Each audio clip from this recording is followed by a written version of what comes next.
सूर्य ग्रह को अपने अनुकूल कैसे करें। हमारे सूर्य ग्रह खराब होते हैं तो किस कारण से होते हैं। हमारे सूर्य ग्रह यदि खराब हैं तो वो हमारे अनुकूल कैसे होंगे। चलिए साथियों, आज के इस वीडियो में हम इन्हीं बातों को जानेंगे।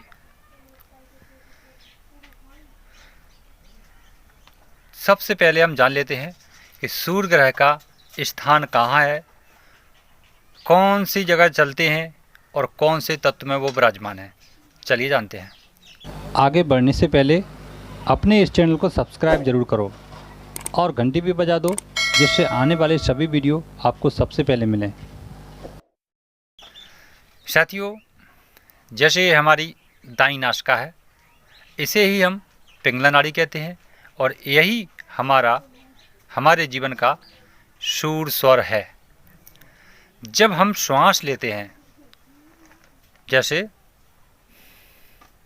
अभी फ़िलहाल में मेरी श्वास चंद्र स्वर से चल रही है, लेकिन जब हमारी ये चंद्र स्वर यानी बाईं नासिका बंद होकर के जब दाईं नासिका चलेगी, तब जा कर के हमारे सूर्य स्वर एक्टिवेट हो जाएगा, यानी चालू हो जाएगा। तो जब हमारा सूर्य स्वर चालू होगा तो सूर्य स्वर से जब हम सांस लेते हैं और उसी सांस में हमारे जो 5 तत्व की प्रकृति है, वो प्रकृति हमारे इस श्वासा के द्वारा चलती है। जब यह प्रकृति जब चलती है तो उसी में हमारे अंदर एक पृथ्वी तत्व भी चलता है। जब पृथ्वी तत्व चलता है तो पृथ्वी तत्व का ग्रह माने घर, पृथ्वी तत्व का ही घर सूर्य ग्रह कहलाता है। जब सूर्य ग्रह हमारे शरीर में जो प्राकृतिक रूप अंश जो श्वासा है, उसमें विराजमान जो सूर्य ग्रह हैं, तो सूर्य ग्रह जब चलते हैं और उस समय यदि यह शरीर अपनी जबान करता है, किसी से बात करता है, मुद्दे की बात करता है, फैसले की बात करता है, निर्णय की बात करता है, अंतिम स्थिति की बात करता है, यदि ऐसी करता है और उस पर चलता नहीं है, उस पर कायम नहीं रहता है, तो हमारे जो सूर्य ग्रह है वो हमारे अंदर दुर्बुद्धि देना चालू कर देते हैं, यानी वो वीक हो जाएंगे। वीक मतलब हमारे अंदर जो एनर्जी है, वो एनर्जी पावर है, वो पावर हमारा स्लो हो जाएगा, डाउन हो जाएगा। तब हमारे अंदर हिम्मत नहीं रहेगी और हम हर बात में ढीले नज़र आएंगे।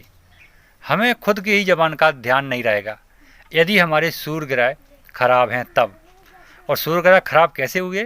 क्योंकि हमने अपनी जबान का ध्यान नहीं रखा। तभी तो लोग कहते हैं जबान का ध्यान रखोगे तो इज्जत बढ़ेगी। तो सूर्य कौन है? इज्जत वाले। और जब हम अपने ग्रह की यानी पृथ्वी तत्व की इज्जत नहीं करते हैं, अर्थात सूर्य ग्रह की इज्जत नहीं करते हैं, तो फिर हमारे अंदर भी एनर्जी का स्टोर जो है वो रुक जाता है और हमारे शरीर में हमारा शरीर थोड़ा ढीला ढीला और जल्दी थकने वाला बन जाता है। यह कमियां सब हमारे पृथ्वी तत्व हमारे अंदर मौजूद सूर्य ग्रह के रूप में पैदा करते हैं।